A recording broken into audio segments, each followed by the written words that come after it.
নমস্কার, আমার Bangla news room থেকে আমি অতনু রয়েছি আপনার সঙ্গে। আমার বাংলার শুরুতেই আবার হকারদের খবর। এবার খবর উত্তরবঙ্গের শিলিগুড়ি। হকারের সঙ্গে তোলাবাজি যেন ওতপ্রোতভাবে জড়িয়ে পড়ছে। দেখুন, হকার বসাতে তোলা, হকার তুলতে তোলা, আবার নাকি হকারের সার্ভের জন্য যে ফর্ম বিলি হচ্ছে সেখানেও তোলা, এরকমই তো অভিযোগ উঠছে। এই ফর্ম কাদের দেওয়া হবে, কিভাবে দেওয়া হবে, তার বদলেও টাকা নেওয়া হচ্ছে। শুনুন অভিযোগ, শুনুন। আপনার কাছে যারা ফর্ম নিয়ে আসছে আপনি কত টাকা দিয়েছেন? 200 টাকা। কেন দিয়েছেন? বললো তো আমরা ফর্ম ফিল আপ করলাম, ফটো টটো উঠালাম, তার জন্য 200 টাকা চাইলো ওরা। কয়জন এসেছিল? 3 জন। 200 টাকা করে নিয়েছে আপনার কাছে? वो बोला कि फॉर्म बना देंगे आपका, 300 रुपया दीजिए, लगता है खर्चा लगता है। बोला कि अब जो फूड पे दुकान लगाते हैं ना, वो जाके उसका कागज बन जाएगा, वो कोई हटाएगा नहीं, वो आपका कागज दिया? कागज दिया? हमारा कागज लेके गया, अभी कहाँ दिया है। আমার সঙ্গে আমার প্রতিনিধি পার্থপ্রতিম রয়েছে সরাসরি শিলিগুড়ি থেকে। পার্থপ্রতিমের সঙ্গে একবার কথা বলি। পার্থপ্রতিম, কোনো বিক্ষিপ্ত একজন দুজনের সঙ্গে এ ধরনের ঘটনা ঘটছে, নাকি বেশ কয়েকজনের সঙ্গে এরকম ঘটনা ঘটেছে যে তাদের থেকে টাকা চাওয়া হয়েছে ফর্ম দেওয়ার নামে? দেখো, তোমাকে প্রথমে জানিয়ে রাখি যে শিলিগুড়িতে যেহেতু মুখ্যমন্ত্রীর নির্দেশে হকার উচ্ছেদের একটা অভিযান পুরসভা চালিয়েছে, সেই সময় মোট জানিয়েছিলেন যে গোটা শহরে কতজন হকার রয়েছেন, তারা কোথাকার বাসিন্দা, তার একটা সার্ভে করবে। সেই মতো কিন্তু পুরসভা ফর্ম তুলে দেয় বিভিন্ন ওয়ার্ডের কাউন্সিলরদের হাতে। এই অভিযোগটা এসেছে শিলিগুড়ি পুরসভার 11 নম্বর ওয়ার্ডে, যে ওয়ার্ডের কাউন্সিলর রয়েছেন বিজেপির। এবং সেখানে যে 11 নম্বর ওয়ার্ডের যে বিধান রোডে যে হকাররা বসেছিল, তাদের কাছে ফর্ম নিয়ে যাওয়া হয় এবং তা ফর্ম ফিল আপ করার জন্য কারো থেকে 200, কারো থেকে 300 টাকা নেওয়ার অভিযোগ উঠছে। কারা তুলেছে এই বিষয়টা কিন্তু এখনো সামনে আসেনি। তবে সেই ওয়ার্ডের যে সলিড ওয়েস্ট ম্যানেজমেন্টের যে আধিকারিক রয়েছেন, যে কর্তা রয়েছেন, তিনি জানিয়েছেন হ্যাঁ এরকম একটা অভিযোগ করছে, তিনি বিষয়টি কাউন্সিলের কাছে জানাবেন। কিন্তু আদৌ কি এই টাকা নেওয়া যায়? কোনো মতে এই টাকা নেওয়া যায় না। এই ফর্ম একেবারে বিনামূল্যে হকারদের কাছে যাচ্ছে এবং তারা ফর্ম ফিল আপ করবে, সেটাই আবার কিন্তু কম্পিউটারাইজ হয়ে পুরসভার তথ্যে চলে আসবে। তাহলে কারা এর সঙ্গে জড়িত? সেই সংশ্লিষ্ট কাউন্সিলর নাকি তা অন্য কোনো পুরসভার কোনো আধিকারিকের সঙ্গে জড়িত? সেই বিষয়ে কিন্তু ইতিমধ্যেই আমাদের থেকে খবরটি জানার পরে কিন্তু তদন্ত করে দেখবেন বলে জানিয়েছেন ডেপুটি মেয়র রঞ্জন সরকার। তিনি সাফ জানিয়েছেন এই রকমভাবে টাকা তোলার কোনো রকম প্রভিশন নেই। এই ফর্ম একেবারে বিনামূল্যে হকারদের কাছে নেই। তো এই অভিযোগ কিছু নয়, এটা তো প্রমাণিত সত্য যে এই ধরনের ফর্ম তোলার জন্য, ফর্ম নেওয়ার জন্য টাকা তোলার কোনো জায়গা নেই পার্থপ্রতিম। কিন্তু খতিয়ে দেখতে হবে কারা এই ঘটনা ঘটাচ্ছে এবং কারা এর সঙ্গে জড়িত। নিশ্চয়ই বড় কেউ জড়িত, তা না হলে এইভাবে সিন্ডিকেট করে কিভাবে টাকা তোলা যায়। টাকা যে তোলা হচ্ছে, সুপারভাইজার তিনিও কিন্তু মানছেন। কর্পোরেশন থেকে বলেছে একটা স্ট্রিট ভেন্ডারদের একটা সার্ভে করতে এবং অনলাইনে একটা আপলোড হচ্ছে এবং একটা ফর্ম দেওয়া হচ্ছে। তার জন্য আধার কার্ড, ভোটার কার্ড এবং প্যান কার্ড এবং একটা ফটো কপি নিয়ে জেরক্স নিয়ে কর্পোরেশনে জমা দিই। এর বিনিময়ে কোনো টাকা নেওয়া না না, আমরা আপনারা 200-300 টাকা করে নিয়েছেন বিভিন্ন ব্যবসায়ীদের? আমরা নিইনি, আপনারা জিজ্ঞেস করতে পারেন। ফর্মটা তো মানে আপনাদের বাড়িতে আমরা ফর্মটা কোনোভাবে হয়তো ওয়ার্ড মাস্টার যে আছে, ওয়ার্ড মাস্টারের থ্রুতে বেরিয়েছে। একটি পয়সাও কাউকে দেবেন না, কোনো দালাল এখানে চক্র চলবে না। সরাসরি কাউন্সিলর অথবা আমাদের যারা লোক যাচ্ছেন সুপারভাইজার, তাদের সঙ্গে তারা জিও ট্যাগ করে ফর্ম ফিল আপ করিয়ে সঙ্গে সঙ্গেই নিয়ে আসবে। কোনো ফর্ম সেখানে রেখে দেওয়ার বিষয় নেই। সুতরাং এই ধরনের যে বিভ্রান্তিমূলক কথাবার্তা আসছে, এটা আমরা খবরও নিচ্ছি, কিন্তু এই ধরনের ঘটনা হওয়ার কথা নয়।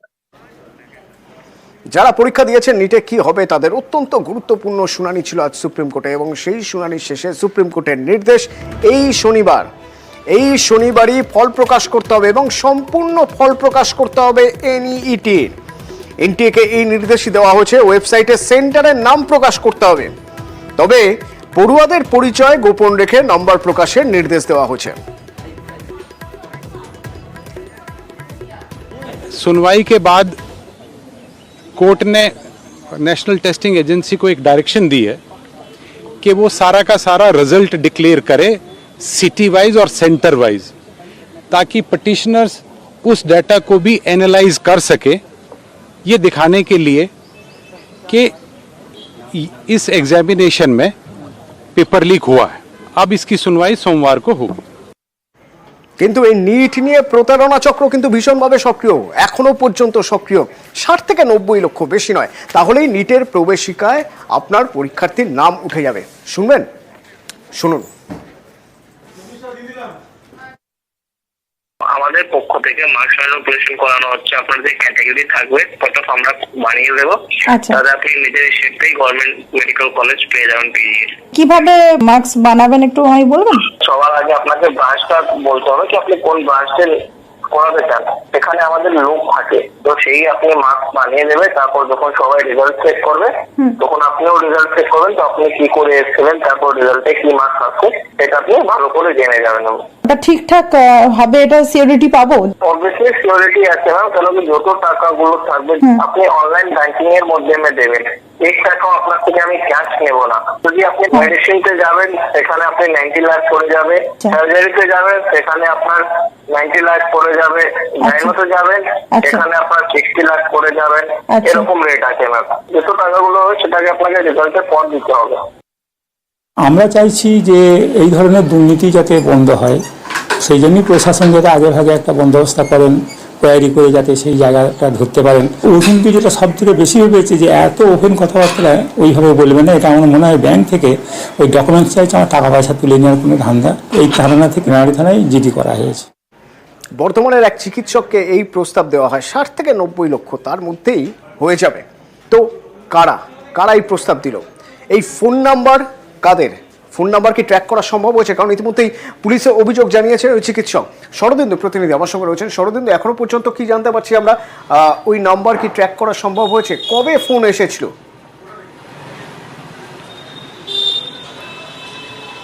দেখো, যে প্রস্তাব তাতে তাদের সঙ্গে হাত মেলালেই মিলবে পছন্দসই র্যাঙ্ক, তাও আবার যে কোনো পরীক্ষা নয়, একেবারে নিট পিজিতে।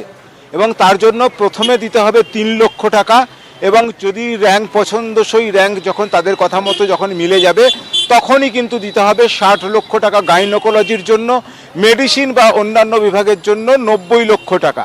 এবং এমনই একটা ফোন পেয়েছেন বর্ধমানের মেমারির এক মহিলা চিকিৎসক, এবং তিনি সেই যে রেকর্ডিং এবং সেই নাম্বার পুলিশকে দিয়েছেন, অভিযোগ জানিয়েছেন।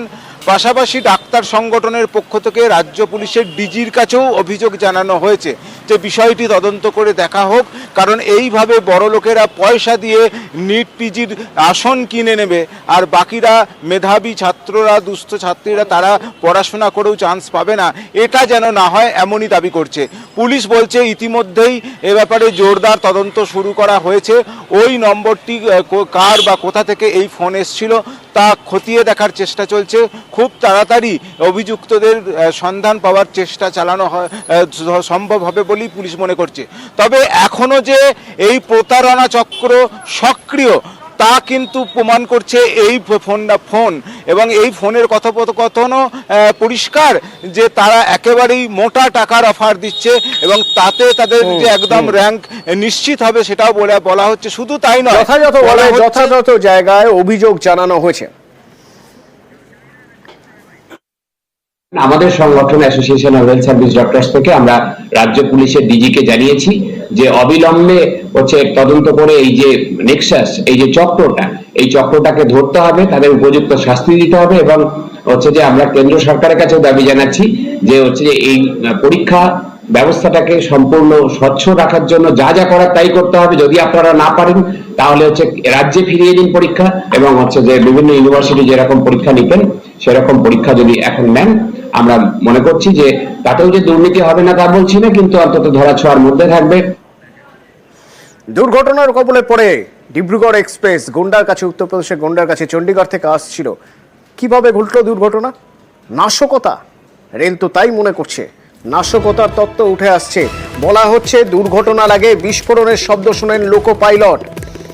সেক্ষেত্রে ডিব্রুগড় এক্সপ্রেস লাইনচ্যুত হওয়ার পিছনে নাশকতা রয়েছে, কোনো রকম অন্তর্ঘাত রয়েছে মনে করছে রেল। আমার সঙ্গে মৈত্রী রয়েছে নয়াদিল্লি থেকে প্রতিনিধি। মৈত্রী, এর আগে করমণ্ডলের ক্ষেত্রেও এই নাশকতার তত্ত্বই দিয়েছিল রেল, পরবর্তীতে যখন সিবিআই হয় তখন দেখা যায় সেই তত্ত্ব খারিজ হয়ে যায়, অর্থাৎ নাশকতা হয়নি। এক্ষেত্রেও এত তড়িঘড়ি দুর্ঘটনা ঘটলো, তার ঠিক কয়েক ঘন্টার মধ্যেই রেল একটা তত্ত্ব সামনে নিয়ে চলে এলো নাশকতার।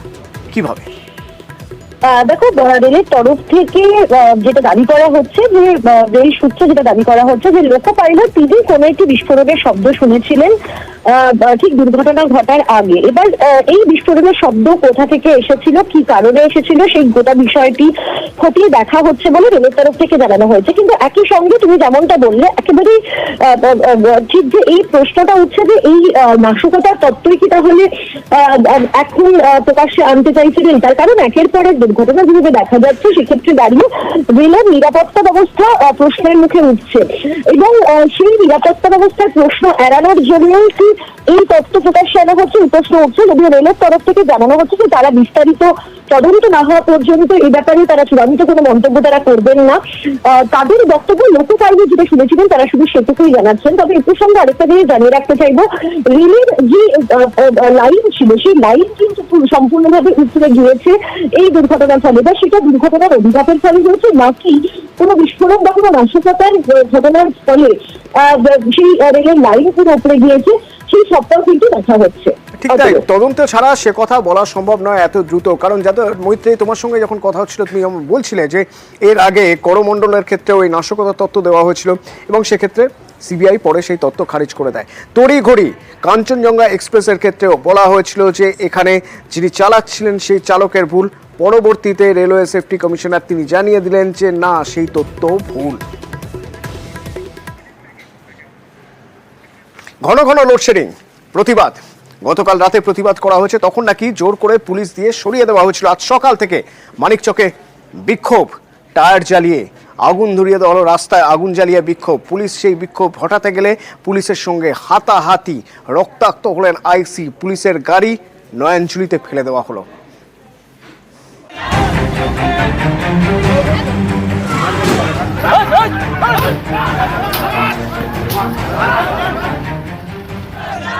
রাস্তায় টায়ার জ্বালিয়ে বিক্ষোভ, গ্রামবাসীদের সঙ্গে খণ্ডযুদ্ধে রক্তাক্ত পুলিশ।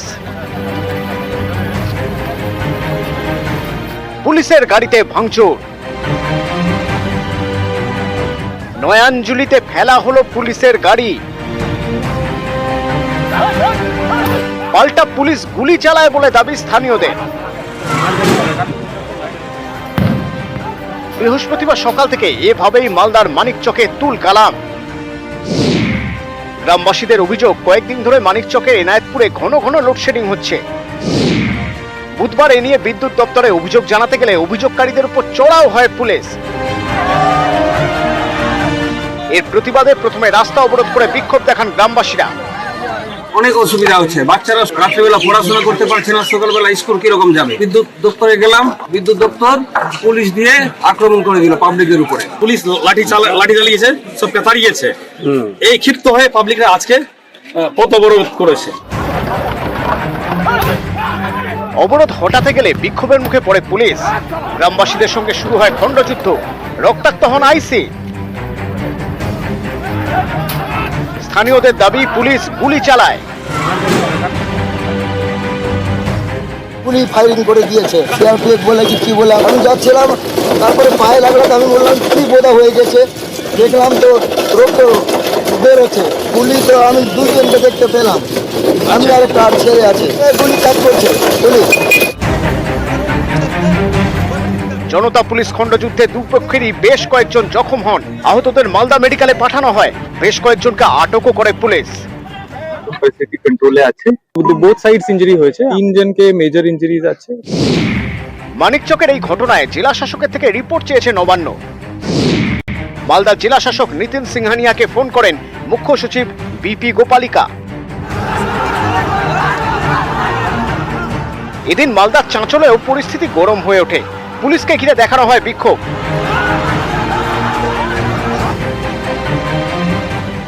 এদিন ভোরে চাঁচলের জিয়াগাছিতে দুর্ঘটনা ঘটে। ডাম্পারের পিছনে ধাক্কা মারে লরি, লরি চালকের মৃত্যু হয়। গ্রামবাসীদের অভিযোগ, থানায় খবর দেওয়ার অনেক পরে ঘটনাস্থলে পৌঁছয় পুলিশ। এ নিয়ে মালদা শামসি জাতীয় সড়ক অবরোধ করে শুরু হয় বিক্ষোভ। 4 ঘন্টা ধরে আমি আছি গাড়িটার কাছে, কোনো পুলিশ কোনো মাথা ঘামাচ্ছে না, আসছে যাচ্ছে মারে করছে, কিন্তু পুলিশ কোনো আইন কাজ করছে না। তার জন্য আমরা সবাই মিলে গ্রামবাসী পথ অবরোধ করেছি। জাতীয় সড়কে অবরোধের জেরে ব্যাপক যানজট হয়। পরিস্থিতি সামাল দিতে গেলে বিক্ষোভের মুখে পড়ে পুলিশ। একজনকে আমি হসপিটালাইজ করেছি, একজনকে চাচল হসপিটালাইজ করেছি, কিন্তু তারপরেও যে এরকম পুলিশের উপরে হামলা। কারা করছে এই হামলা? পাবলিক পুলিশ বিভিন্নভাবে ব্যবস্থা করছে। গ্যাস কাটার, আমি হসপিটালকে ফোন করেছি যে আপনারা এখানে প্রাথমিক ট্রিটমেন্টটা দিন। মালদা থেকে ক্যামেরায় লিপেশ লালার সঙ্গে সেবক দেব শর্মা, নিউজ 18 বাংলা। স্থানীয় সমস্যাতেই টাওয়ার বসানোর বিপত্তি। মালদার মানিকচকের ঘটনায় বিবৃতি বিদ্যুৎ মন্ত্রীর। 3টি টাওয়ার বসানোয় স্থানীয়রা বাধা দেন। টাওয়ার বসাতে পারলে 15 দিনে সমস্যা সমাধানের আশ্বাস দিয়েছেন বিদ্যুৎ মন্ত্রী অরূপ বিশ্বাস।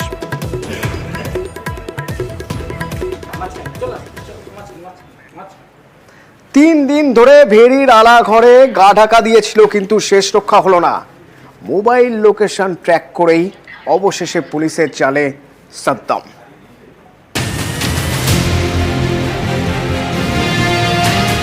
পুরনো সোনার মূর্তি বিক্রির নামে পরিকল্পিত প্রতারণা, কোটি কোটি টাকা প্রতারণা চক্রের কিংপিন সাদ্দাম সর্দার। সাদ্দামকে ধরতে গিয়েই সোমবার আক্রান্ত হয় পুলিশ। পুলিশকে লক্ষ্য করে গুলি চালানো হয় বলে অভিযোগ। পুলিশের হাত থেকে সেদিন সাদ্দামকে ছিনিয়ে নেয় তার পরিজনরা। দুদিন পর বুধবার গভীর রাতে কুলতলি থানার পুলিশের হাতে গ্রেপ্তার সাদ্দাম সর্দার। কুলতলির চুপড়িঝাড়া থেকে ধরা পড়ে। রেড আমরা করি চুপড়িঝাড়াতে ওখানে একটা আলাঘর পাওয়া যায়। ওখানে যে আমাদের ঠাকুর রানী নদী আছে, ওর পাশে যে আলাঘর ফিশারি, ওই ফিশারির মালিক হচ্ছে মান্নান খান। মান্নান খানের 3-4টে আলাঘর ছিল, ওর একটা আলাঘরে এ শেল্টার নিয়ে বসেছিল। এ আর মান্নান দুজনকেই অ্যারেস্ট করি। এই যে আমরা ফাঁকা এলাকায় রয়েছি, ডান দিকে রয়েছে ঠাকুরার নদী এবং বাঁ দিকে রয়েছে বড় বড় ফিশারি। এই ফিশারির মধ্যেই যে আলাঘর, এই আলাঘর থেকেই তাকে গ্রেপ্তার করে কুলতলি থানার পুলিশ। সোমবার সকালে জালাবেড়িয়া 2 গ্রাম পঞ্চায়েতের পয়তারহাটে সাদ্দামের বাড়িতে হানা দিয়েছিল পুলিশ, কিন্তু সাদ্দামকে ধরতে পারেনি। জানা গেছে পুলিশের হাত থেকে পালিয়ে সাদ্দাম লুকিয়ে পড়ে উচ্ছে খেতে।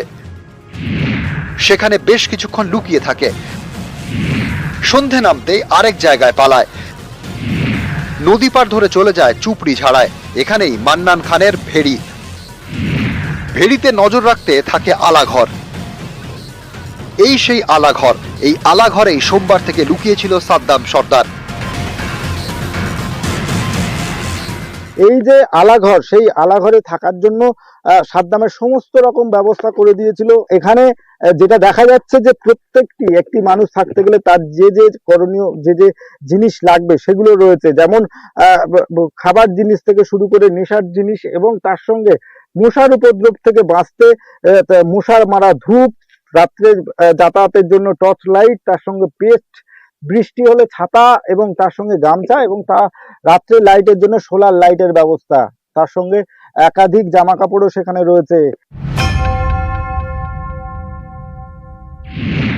জানা গেছে মোবাইল ফোনের টাওয়ার লোকেশন ট্র্যাক করে সাদ্দামের হদিশ পায় পুলিশ। তারপর বুধবার রাতে অভিযান, জালে সাদ্দাম।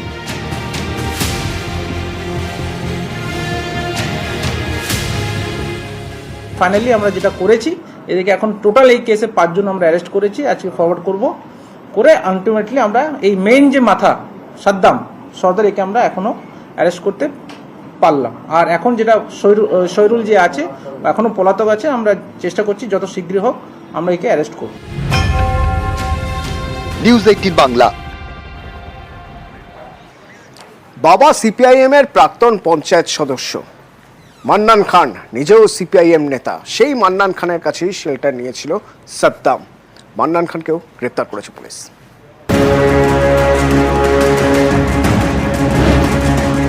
পুলিশের জালে কুলতলির সাদ্দাম সর্দার। বুধবার রাতে তাকে গ্রেফতার করে কুলতলি থানার পুলিশ। সাদ্দামের পাশাপাশি গ্রেফতার করা হয়েছে এলাকার সিপিআইএম নেতা মান্নান খানকেও। এই মান্নানের আলাঘরেই লুকিয়েছিল প্রতারণা চক্রের কিংপিন সাদ্দাম সর্দার। বাম নেতা মান্নান খান তার আলাঘর থেকে, আমার পিছনে যে আলাঘর দেখা যাচ্ছে সেই আলাঘর থেকে গ্রেপ্তার হয়েছে প্রতারণা মামলার মূল অভিযুক্ত সাদ্দাম সর্দার। এখানে বাম আমল থেকে এই কাজকর্মগুলো হতো। গতকাল গভীর রাতে পুলিশ খবর পায় যে চুবড়িজেলা অঞ্চলের আমাদের প্রাক্তন এমএলএ তার ছায়াসঙ্গী মান্নান খান, সিপিএম এর এক নেতা, তার যে আলাঘর আছে ফিশারি, সেই আলাঘর থেকে পুলিশ খবর পেয়ে সেখান থেকে গভীর রাত তাকে গ্রেপ্তার করে। এবং এই ঘটনার সঙ্গে সিপিএম এর যেমন প্রত্যক্ষভাবে যোগ আছে এবং এটা তদন্ত হলে দেখবেন আরো অনেক সত্য বেরিয়ে পড়বে। কোথা থেকে তিনি গ্রেপ্তার হয়েছেন বলে কি একটা নাম বলছে, ওই নামে তো সিপিএম এর কোনো লোক ওখানে নেই। মান্নান খান নাকি একটা নাম বলছে সিপিএম এর নেতা ছেড়ে দিন, ওই নামে সিপিএম এর লোক ওখানে কেউ আছে বলে মনে হয় না। এটা একটা ফলস ব্লেম দেবার চেষ্টা করা হচ্ছে এবং করা হচ্ছে আসলে সাদ্দামকে বাঁচানোর জন্য। চুপড়িঝাড়া পঞ্চায়েত এলাকার বাসিন্দা মান্নান খান।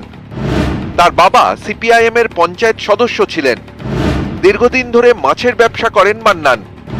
ভেরি লিজ নিয়ে মাছের কারবার। পুলিশের দাবি প্রতারণা চক্রের সঙ্গে যুক্ত এই মান্নান খান।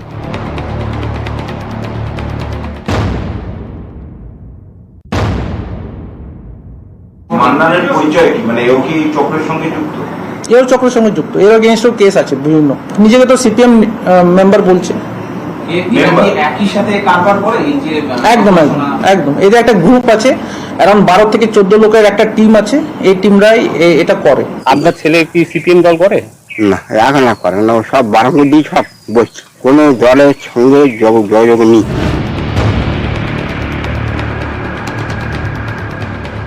নিউজ 18 বাংলা। ওদিকে জামাল, তার আবার রাজার মেজাজ। জামালের প্রাসাদের মতো বাড়ি, সেখানে সুইমিং পুল, নিজের পোষা শখের ঘোড়া, আর ওই সুইমিং পুলে রয়েছে কচ্ছপ। তো কচ্ছপ কিভাবে বাড়িতে রাখা থাকছে? ইতিমধ্যেই বন দপ্তর কচ্ছপের জন্য মামলা রুজু করেছে, কিন্তু কচ্ছপ উদ্ধার করা সম্ভব হয়নি। গতকালকের মতো আজও বন দপ্তরকে খালি হাতেই ফিরে যেতে হয়েছে।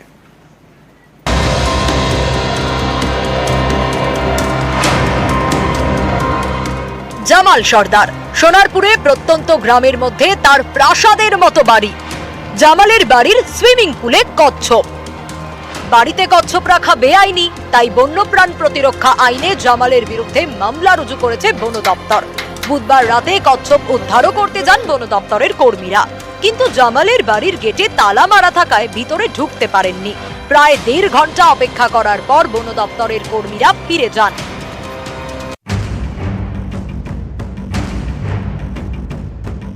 বৃহস্পতিবার সকালে ফের জামালের বাড়ি যান বন দপ্তরের কর্মীরা, পুলিশকে সঙ্গে নিয়ে যান, কিন্তু এদিন সকালেও খালি হাতে ফিরতে হয়, কারণ গেটে তালা। এই জামালের বিরুদ্ধে চাঞ্চল্যকর সব অভিযোগ উঠেছে। প্রতাপনগরের সাঙ্গুরে জামালের এই বিশাল বাড়িতেই নাকি বসে সালিশি সভা, সেখানে চলে তাণ্ডব। সম্প্রতি এক মহিলাকে শিকল দিয়ে বেঁধে মারধর করা হয় বলে অভিযোগ ওঠে। পারিবারিক ব্যাপারে একটা ঝগড়া হয়েছিল, ও বিচার করবো বলে আমাদেরকে ডাকে। জামাল সর্দার তৃণমূলের একটা কর্মী ছিল, বিচার করবে বলে ডেকে আমাকে শিকল দিয়ে বেঁধে অতিরিক্তভাবে আমাকে মারধর করে। আমার ছেলে, স্বামী সবার সামনে, এমনকি আমার স্বামীকেও মারধর করে। সেদিনই প্রকাশ্যে আসে জামাল সর্দারের এই বিরাট বাড়ির ছবি। জানা যায় তার নানা শখের কথাও। জামালের রাজার মতো শখ। প্রত্যন্ত গ্রামে প্রায় 1 বিঘা জমির উপর জামালের প্রাসাদ। বাড়ির ভিতর প্রায় 500 মিটার লম্বা সুসজ্জিত লন। বাড়ির চারধারে প্রায় 30টি সিসি ক্যামেরা। বাড়িতে 6 থেকে 7 জন কাজের লোক। ঘোড়াও পোষেন জামাল সর্দার। ঘোড়া দেখভালের জন্য লোকও রেখেছেন জামাল। তার বেতন মাসে 10,000 টাকা। কত টাকা মাইনেতে রেখেছে তোমাকে? আমাদের 10,000 টাকা। 10,000 টাকা মাস মাইনে। এছাড়াও জামালের বাড়িতে কাজের লোক আরো 6 জন। এদের প্রত্যেকেরই মাসে মাইনে নাকি 10 থেকে 15,000 টাকা। বাড়ির ভিতর সুইমিং পুলে কচ্ছপ, তাই বন্যপ্রাণ সুরক্ষা আইনে জামালের বিরুদ্ধে মামলা রুজু করেছে বন দপ্তর। নিউজ 18 বাংলা। গতকালের মতো আজও হতাশ হয়ে ফিরে যেতে হলো বনকর্মীদের, কারণ বাড়িতে তালা দেওয়া। কচ্ছপ বেআইনি জানেন, কিন্তু কচ্ছপ উদ্ধার করার কোনো উপায় নেই। এখান থেকেই পুলিশের ভূমিকা নিয়ে প্রশ্ন উঠছে। আমার সঙ্গে আমার প্রতিনিধি অনুপ রয়েছেন, সরাসরি অনুপের সঙ্গে কথা বলবো একবার। অনুপ, পুলিশ কেন জামালের বাড়ির তালা ভাঙছে না?